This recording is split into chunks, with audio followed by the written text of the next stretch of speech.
revenir sur les différentes présentations. Je vous propose que tout le monde active sa caméra au moins pour qu'on puisse vous voir. Il y avait des questions qui nous sont arrivées par SMS, notamment sur l'intervention de Madame Capi, sur lesquelles je vais revenir, et notamment l'idée de désacralisation. Certains internautes voulaient savoir comment on peut arriver à désacraliser la question de l'innovation. Le mot peut d'ailleurs faire peur lui-même, hein. Il y avait des remarques par SMS sur le mot soft skill qui pouvait lui-même interroger. Voilà, comment vous arrivez ou essayer d'arriver à désacraliser la question de l'innovation, à sensibiliser les acteurs à l'innovation? Alors, je vais vous dire comment on essaie de faire. Je prétends pas avoir la réponse, mais c'est vrai qu'on sent qu'il y a vraiment déjà la part du jargon, c'est-à-dire que tous ces mots à la mode qu'on utilise, dont on se gargarise, etc., pour moi, sont extrêmement… c'est un entre-soi et qui éloigne effectivement les gens de la réalité et de l'enjeu. Donc, déjà, nous, on essaie d'éviter tout jargon, mais on s'est rendu compte que la plupart des gens s'auto-censurent. Ils pensent que c'est pas pour eux. Je pense que l'innovation, probablement parce que l'innovation étant conçue comme quelque chose de très techno, alors on est français aussi, hein, donc pour nous l'innovation c'est de la techno, hein, l'innovation d'usage, voilà, c'est pas nous qui avons fait Apple, voilà. Donc nous l'innovation c'est des cartes, c'est techno, etc. Donc dans nos schémas de pensée, faut être un peu un scientifique et avoir suivi tout ça pour innover. Donc on a savoir faire comprendre ce que c'est l'innovation. Alors même si c'est pas et on n'est pas dans l'expertise, et pas dans la réalité des textes, etc. On leur explique que c'est faire autrement, mais même si ça a été fait ailleurs, mais que je le recontextualise, que je le fais chez moi, c'est aussi innover. C'est-à-dire, c'est pas grave si on parle pas d'innovation, c'est ok par rapport à cet environnement-là. Comment je me pose les bonnes questions? Comment je suis pas dans la solution, mais comment je me dis ok, voilà, pourquoi c'est comme ça et qu'est-ce que je pourrais faire autrement? Qu'est-ce que je fais que finalement j'ai pas peut-être besoin de faire? Qu'est-ce que je ne fais pas et que je pourrais faire. Donc, il y a ces questions-là. C'est de se dire aussi que c'est à le faire avec les autres, innover. C'est-à-dire qu'il n'y a pas une espèce de comme ça, de sachant quelque part qu'il y aurait la réponse. C'est qu'aujourd'hui, plus c'est complexe, personne n'a la réponse. Il n'y a pas une bonne réponse cachée dans un coin. C'est à nous tous d'essayer de se mettre ensemble autour de la table par rapport à une difficulté pour trouver des éléments de réponse. Donc, c'est regarder avec des autres, c'est essayer, c'est oser. Donc, typiquement, nous, c'est plutôt par le prisme du jeu qu'on a essayé. Donc, cette fameuse malle de l'innovation, qui est une malle de voyage, qui est mobile. Et les agents se sont inscrits lors de la semaine de l'innovation publique il y a 2 ou 3 ans, sur la base du volontariat, pour jouer à 6 autour de cet objet. Et puis, il fallait remplir une énigme. Mais finalement, à chacune des étapes, après, on débriefait et on dit, ben, voyez, ce que vous avez fait là, c'est faire le tour de la malle pour trouver le code. Et ben, innover, c'est juste… changer un peu de regard. Vous voyez, c'est du basique. Voilà. Vous êtes mis ensemble, vous ne vous connaissiez pas forcément. Et nous, on décryptait un petit peu les jeux. On voyait bien qu'il y a tout le monde à sa part, quoi. C'est-à-dire que voilà, vous avez contribué. On mettait en place un regard usagé, etc. Donc, c'était à chaque fois repartir des fonds. Vous avez essayé. C'est pas grave, vous avez osé finalement quand on joue, on essaie, on se trompe, c'est pas ça, on recommence. Mais en environnement de travail, c'est plus compliqué. C'était aussi expliquer ce fameux droit à l'erreur qui est souvent mal compris ou mal interprété. Donc, en tout cas, c'est notre biais. Là, on était parti avant le Covid, donc on a eu un coup d'arrêt pour travailler aussi sur la coopération. Innover, c'est coopérer. Mais qu'est-ce que c'est coopérer? Donc, on était en train de développer un jeu autour de la coopération. Donc, c'est très simple. Après, il y a sûrement plein d'autres approches qui sont aussi pertinentes. Mais en tout cas, l'idée, c'est que les gens en ressortent. Et les gens nous disaient après, ah oui, alors on a des exemples pour montrer que, par exemple, la compote à boire, c'était une innovation. La compote en soi, c'est pas de l'innovation. La gourde, c'est pas une innovation. D'avoir mis les deux ensemble, c'est une innovation. C'est de l'association.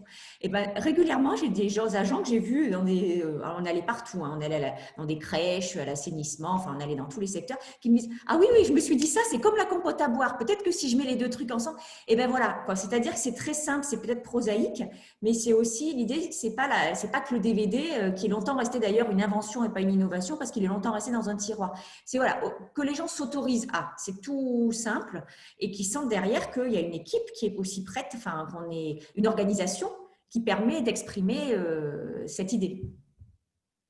Je ne sais pas si j'ai répondu à la question. J'espère que oui. Merci Madame Capi, pas de souci, vous avez répondu à la question. Il y avait d'autres questions, notamment au moment de l'intervention de Madame Anou sur l'incarnation. Vous avez évoqué, je crois, dans les facteurs déterminants un peu à la fin de votre intervention, le rôle de la direction générale. On a une autre question sur le rôle des élus aussi. C'est vrai que ça a été assez peu évoqué. Alors, c'est peut-être lié à la nature de l'innovation. L'innovation technologique peut être peut-être d'ailleurs plus portée par les élus qu'une innovation managériale. Mais quel était le positionnement, le rôle des élus, le rôle de portage du DGS? Peut-être Madame Agnew pour commencer, et ensuite les autres peuvent intervenir aussi dans leur collectivité. Oui, c'est vrai que la question du rôle des élus revient souvent sur ce type de démarche. Moi, j'ai tendance à dire l'enjeu, c'est qu'à minima, il ne soit pas un frein à la mise en place de cette démarche, c'est-à-dire qu'il soit à minima OK pour le mettre en place. Sur effectivement tout ce qui est enjeu interne, forcément transformation de l'organisation. Alors après, tout dépend de la répartition des rôles qui a été faite entre le DGS et les élus, mais pour ce qui nous concerne, nous, il y avait un mandat très clair du DGS pour gérer tout ce qui est fonctionnement interne, manière de fonctionner. Donc là, on est vraiment là sur la construction de l'écosystème, sur la politique managériale, la politique RH, le numérique. Donc finalement, les élus n'ont pas forcément le périmètre de responsabilité pour intervenir sur ces sujets-là. En revanche, on arrive à embarquer les élus quand on est sur de la politique publique et quand ils voient les implications concrètes, quand ils voient eux-mêmes qu'ils travaillent peut-être de manière plus fluide avec les services, quand ils voient qu'on arrive à offrir un service beaucoup plus satisfaisant auprès des usagers. Et pour le coup, alors nous, on a un positionnement un peu particulier. Comme je le disais, on est une interco, mais surtout, on avait un nouveau projet. Donc, il fallait montrer aux élus communaux que rapidement, on arrivait à sortir des projets et à répondre de manière beaucoup plus agile à leurs demandes, à pouvoir adapter les commandes, y compris parfois quand il y avait des contraintes juridiques, il fallait trouver des biais. Et donc, c'est un peu comme ça qu'on les a convaincus et qu'eux-mêmes, maintenant, ils viennent nous dire ou s'inspirer de nous pour essayer en interne de développer leur politique managériale, de développer du coaching, de l'accompagnement, un peu plus d'intelligence collective. Et même, ils viennent nous voir en disant ce serait bien si vous pouviez faire un peu pareil chez nous dans les communes. Et c'est ce qui fait que sur le premier mandat, on n'avait pas forcément d'élus dédiés à ça et que là, sur ce deuxième mandat, on a des élus un peu plus orientés sur la transformation numérique, sur y compris des sujets comme l'égalité femmes-hommes. Voilà, donc je pense que ça aussi, ça a pu faire son chemin du côté politique avec par la preuve en fait. Finalement, on nous a laissé faire déjà, et puis on a pu prouver que ça pouvait marcher. Qu'en tous les cas, ça dysfonctionnait pas plus en faisant ce qu'on faisait que comme ça l'était avant. Merci. C'est un peu dans le sens de ce que a dit, je crois, M. Lambert. Il a commencé son propos en indiquant qu'à Nantes, il y avait un projet managérial au service, finalement, du service public. Et nous, dans nos travaux, c'est ce qu'on essaie aussi de montrer, c'est que l'innovation sociale, sociétale, c'est-à-dire dans la relation entre la collectivité et son territoire, et ses habitants, ses usagers, ses citoyens, ne peut pas être déconnectée de l'innovation managériale. Il semble complexe d'être très innovant d'un point de vue exogène, finalement, alors qu'on est peu innovant d'un point de vue endogène. Donc, c'est pour ça que j'ai beaucoup aimé le lien entre projet managérial et puis service public. Je vais peut-être revenir justement sur un élément de l'intervention de M. Lambert. Vous parliez de formation, vous avez pas mal insisté sur les formations. Il y avait des questions sur la formation sur quoi? Quelles sont les actions de formation que vous avez menées? Avec qui? Est-ce que c'était plutôt peut-être même les élus? Moi, j'ai eu la chance de participer dans ma carrière à des formations d'élus. Elles sont assez rares. J'ai beaucoup formé de cadres territoriaux, mais assez peu d'élus. Est-ce qu'il y en a eu? Sur quoi vous les avez formés? Sur quel tempo? Peut-être des éléments de précision sur ça, s'il vous plaît. Oui, effectivement. Alors là, dans mon propos, se mêlait à la fois, vous l'aurez bien compris, l'expérience dans notre métropole et puis la vision que je pouvais avoir des choses. Alors, en ce qui concerne la formation des élus, je n'ai pas particulièrement de retour d'expérience à faire du coup, sur notre métropole en ce qui concerne l'innovation managériale, en tout cas. Après, j'évoquais tout à l'heure qu'il était nécessaire de former urgemment, massivement et autrement. Et effectivement, tout est dans le autrement. Je vais juste prendre un exemple. On sait qu'on a en interne des compétences merveilleuses sur tout un tas de domaines. Je parlais des heures créatives qu'on avait mises en place. Typiquement, une formation qui soit un peu souple et qui se passe autrement, ça peut être d'aller chercher les compétences au sein même de notre organisation sur les thématiques que j'ai évoquées. On a des managers qui sont, par exemple, en difficulté pour gérer leur temps de travail. Eh bien, j'ai des collègues à Nantes Métropole qui utilisent parfaitement bien la matrice d'Eisenhower, par exemple, qui est un outil pour gérer ses priorités. Pourquoi ne pas faire appel à cette compétence-là pour venir présenter à ses pairs l'utilisation de la matrice d'Eisenhower, avec ce double avantage qu'effectivement on présente un outil, mais on présente un outil sur la base d'un retour d'expérience, c'est-à-dire un outil qu'on utilise tous les jours. Moi, j'ai eu l'occasion d'être adjoint au directeur de la régie publique de collecte des déchets. J'ai tenté d'expérimenter tout un tas d'outils également quand j'étais en poste de manager. Donc, à mon niveau, je suis aussi en mesure, par exemple, d'apporter des compétences ou des savoir-être sur les soft skills, par exemple. On en a beaucoup parlé.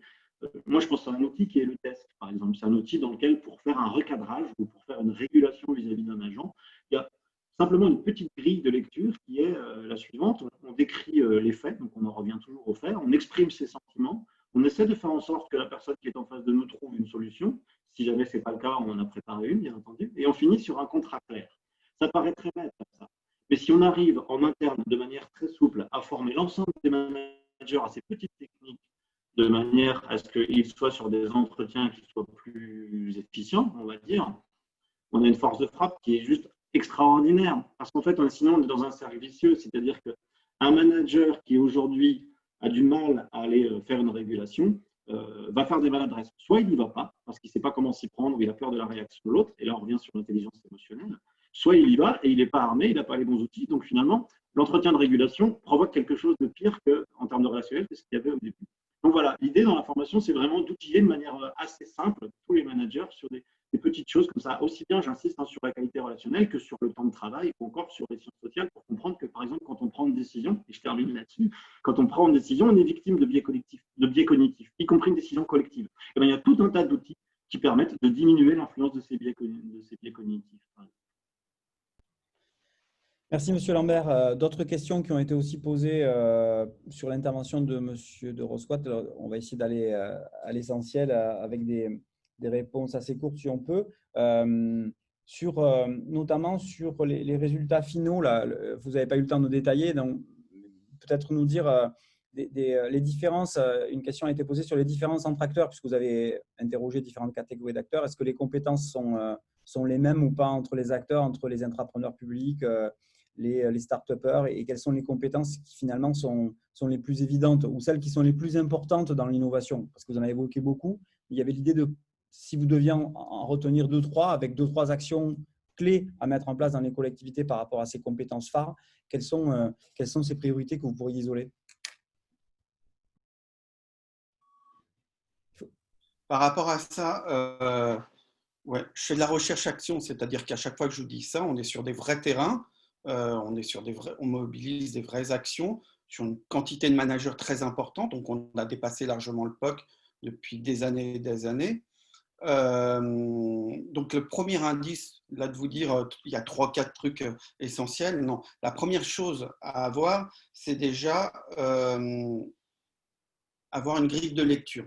C'est un peu, si j'ai envie de perdre du poids et je ne sais pas, je ne me suis jamais pesé sur la balance, et ben je vais avoir du mal à prendre une décision.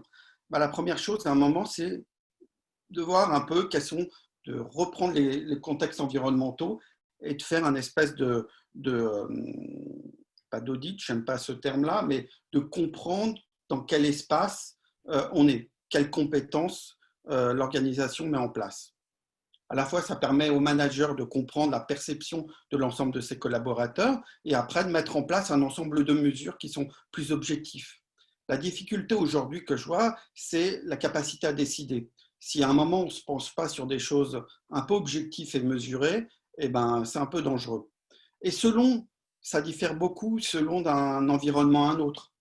Et c'est pour ça que vous donnez des espaces complètement clés, c'est un peu difficile. Alors après, je peux revenir d'une manière plus éthérée aux éléments différences entre les intrapreneurs publics et les intrapreneurs privés. Mais voilà, entre autres, on a une chose, je ne sais pas, ça vous intéresse, c'est Futur Public, donc les intrapreneurs. Donc voilà, entre autres, dans le privé, il y a une tolérance à l'ambiguïté plus grande.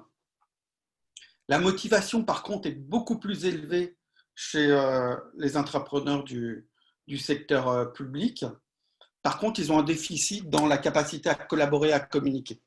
Et ça qui est assez marqué, très significatif. Pourquoi? Parce que dans le privé, finalement, on est, même s'ils sont en silo dans les grandes entreprises, on est encore moins en silo. Voilà, la difficulté du désilotage du public est relativement importante. Il y a un autre aspect aussi qui est un peu critique, c'est l'autonomie de l'organisation. C'est-à-dire on laisse moins d'autonomie aux agents. Par contre, il y a un espoir, c'est qu'ils ont une perception de leur organisation assez fine, finalement. Donc, l'organisation du travail, là, ils voient bien qu'il y a un problème. Voilà, après, on a quand même des facteurs qui sont très positifs, qui sont en fait la cohésion d'équipe et, voilà, et le soutien de l'équipe est très fort chez les entrepreneurs du secteur public, quoi. Parce que pourquoi? On a des difficultés, on se serre les coudes. Voilà. Mais ça, c'est une généralité. Ce qu'il faut bien dire, c'est qu'il faut étudier chaque cas, comprendre et mettre en œuvre des solutions et qu'effectivement, on utilise ça à travers des jeux qui ont été développés ailleurs, de manière à mieux se comprendre, mieux comprendre ses compétences et les compétences des autres. C'est mieux aussi comprendre les différences. Et c'est grâce à ces différences qu'on avance ensemble. Et l'innovation, ce n'est pas un ensemble de gens qui ont tous les mêmes compétences et qui avancent ensemble. C'est un ensemble de gens qui, avec des compétences différentes, s'organisent et avancent ensemble. Voilà. Et donc, mieux se comprendre, c'est mieux accepter l'autre et on va plus loin comme ça, quoi. Voilà, après, je pourrais aller plus loin, mais on n'a pas le temps.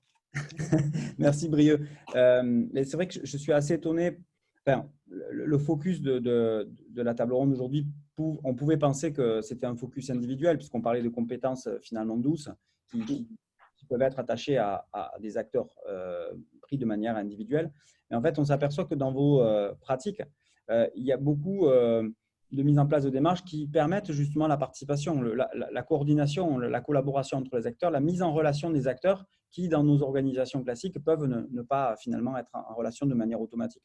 Et ce qui est assez étonnant aussi, c'est qu'on peut même aller sur des démarches, vous avez parlé beaucoup de démarches participatives, notamment Madame Agnew, mais on peut aller même sur des démarches où finalement, c'était Madame Capi, je crois, qui le disait, où on peut même aller jusqu'à ouvrir la démarche d'innovation managériale à l'usager pour finalement, quelque part, décentrer, je crois que c'est le mot que vous avez utilisé, pour arriver à décentrer l'objet d'analyse et sortir de l'individu, mais plutôt parler de l'organisation, voire même au-delà de compétences un peu environnementales, de relation de l'organisation avec son environnement pour aller développer des soft skills qui sont finalement à la fois individuels, mais aussi organisationnels. Donc, je vous remercie pour cette table ronde. Désolé pour le temps d'échange, on a pris un peu de temps au départ. On va essayer de respecter le timing parce qu'on a la seconde table ronde qui recommence à 11 h. Donc, on va laisser un petit temps de pause à tout le monde. Et puis, je vous propose de se retrouver à 11 h pour la seconde table ronde qui évoquera la suite finalement du processus d'innovation et qui sera plus centrée sur des problématiques autour de l'invention, la créativité. On va essayer de répondre à une question qui serait de comment finalement être créatif en collectivité locale. Merci à tout le monde en tout cas de votre présence et de votre participation pour cet entretien de l'innovation territoriale un peu inédit en format numérique. J'espère qu'on pourra vous retrouver l'année prochaine en format physique. Merci en tout cas pour cette table. Au revoir. Bonne journée, au revoir. Merci, au revoir. Merci à tous. Merci, au revoir tout le monde.